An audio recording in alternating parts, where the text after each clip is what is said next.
Hello guys, welcome back to my channel. If you're new to my channel, welcome. My name is Nancy, and forgive the background noise. That's my air condition. It's so hot.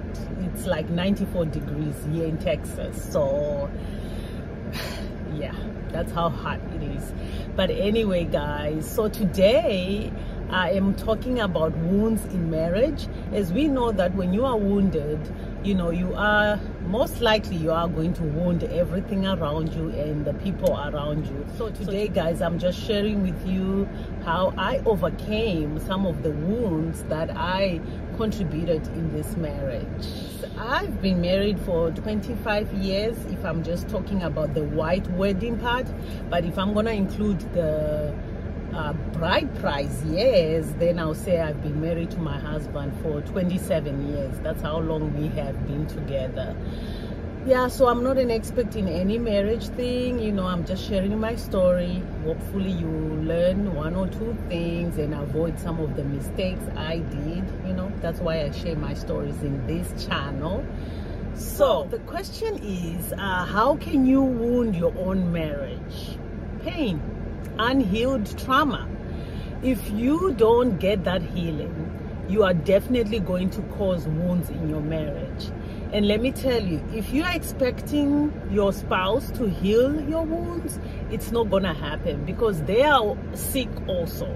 They might not have a traumatic situation, but they experience some kind of pains in their life growing up, so they are also sick in their own way, so they won't be able to heal you. And you also wound your marriage by how you have programmed your mind, really. If your programming is negative, the story that you have told yourself over the years, if that story is negative, how you see yourself, how you perceive things, how you see people, if all that is so negative, then it doesn't matter what they do. They might be the number one angel on earth. It doesn't matter, because pain is always going to turn that thing in a negative way.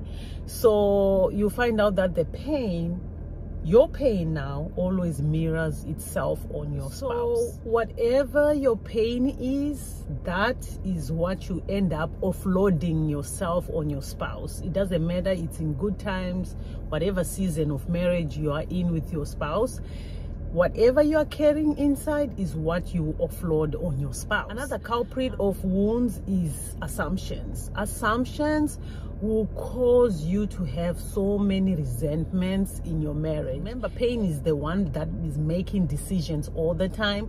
So you are always going to assume wrongly. It's always going to be wrong assumptions. And when you do that, you are always going to be resentful. And when you become resentful to one another, you are going to grow apart. And once you grow apart, you are going to find a filler. You're going to try and find a filler somewhere else, and that filler can be TV, can be shopping, can be sports, it can be affairs, it can be anything, whatever that is now filling that space. Like around that time we didn't have phones, so my filler was shopping and TV. But with this day we live in, it's easy to fill yourself with social media. So though when you are spending so much time on those things, it might be a sign that there is something that is creeping in your marriage, and it's a silent killer. It means maybe you guys are already so drifted so apart, because how can you spend 6 hours on a social media and then 30 minutes you can't even talk to one another? That has to say something to you about your marriage. So really, if you want to know how your relationship is, just check your own behavior, because that chaos that will be happening inside you will play its big role externally. It will be playing along with you. there's no way that if there's chaos inside of you, you'll be happy and everything will be fine externally. It just doesn't happen like that. Even if you want to pretend for a while, it might be for a while, but whatever is happening inside will just burst out one day and come out. So check, if you want to see how your relationship is, just check how you're acting around your spouse, your behaviors around him. It will tell you exactly where you are internally. Even though you are getting that relief from somewhere else, maybe it's shopping, or it's an affair, or it's what you call this, TV. Those things are just going to be temporary, and it's not going to help your marriage whatsoever. You are just going to grow more apart,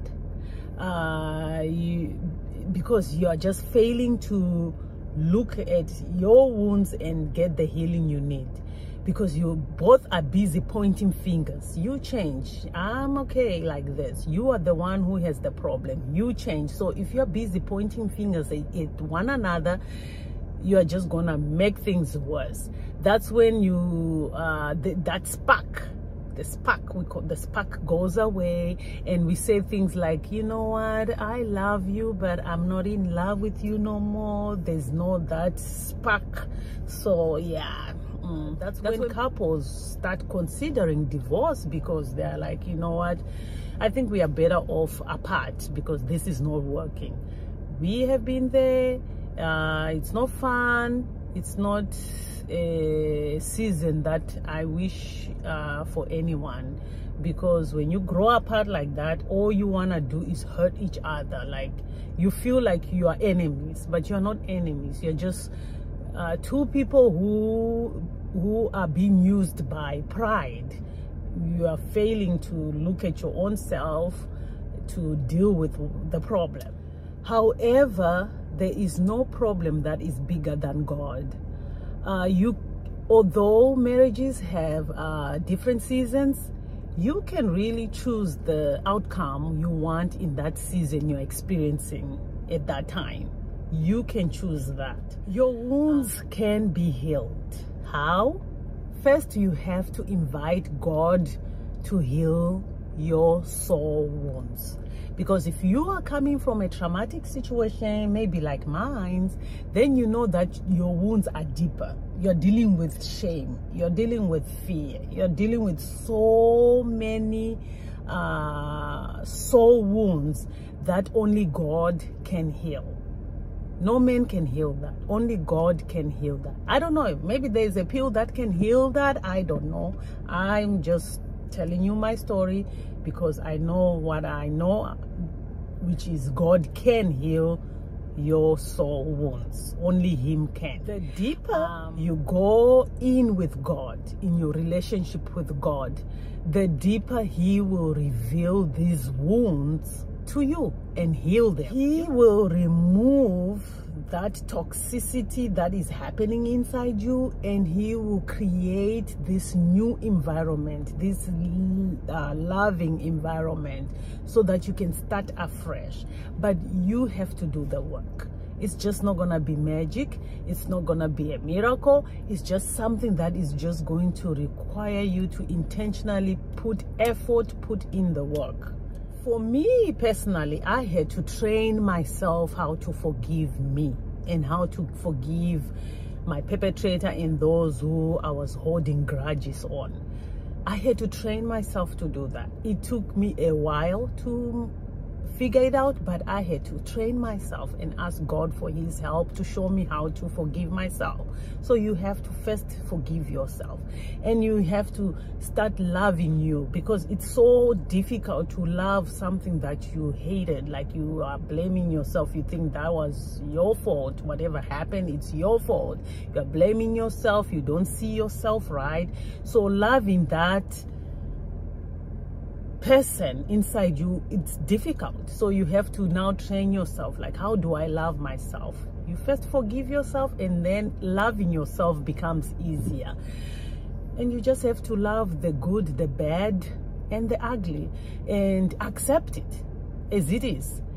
Because if you don't accept yourself that this is what happened, this is who I am, this is how I am, then the healing won't take place. But once you accept everything that happened and you're willing to move on, then that healing will take place inside your soul. Ooh, and you have to pay attention to the triggers that your spouse is contributing, because if you are aware of the triggers, it's going to help you in your reactions towards them.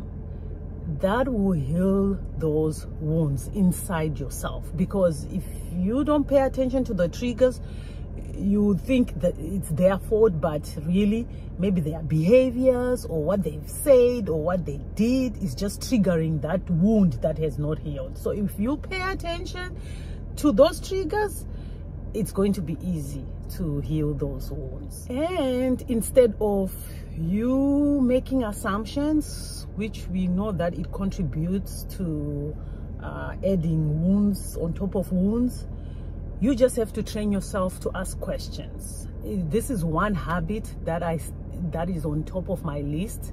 Whenever I want to make an assumption, I just try to ask a question instead. And I have to train myself all the time, because if you don't do that, assumptions, I feel like assumptions, it's that a silent killer of the marriage. Because when you make assumptions, you are quickly going to be resentful, and when you are resentful, you are going to retaliate. And all this, you are doing it out of a wrong assumptions most of the time. And when you retaliate, it's just going to create more disconnection, and you end up just disconnecting again. So yeah, if you work on asking questions rather than making assumptions, you're gonna save yourselves from more troubles in your marriage. So guys, just allow God to heal your wounds. Let him make you well. Let him deliver you. Let him do what needs to be done to you, and allow him to work on you thoroughly. And if you can join those church couples groups, it helped us in the beginning of our marriage. Those couple groups helped us a lot. Whatever they were teaching, it played a big part in our marriage, and it still does. So those couple groups helps. And I also heard that the marriage counselor thing, it helps a lot, you know. So if you have the means, hey, go for it. My friend told me that they go to a marriage counselor once a month, and it has been really beneficial. So hey, if you have the means, go for it.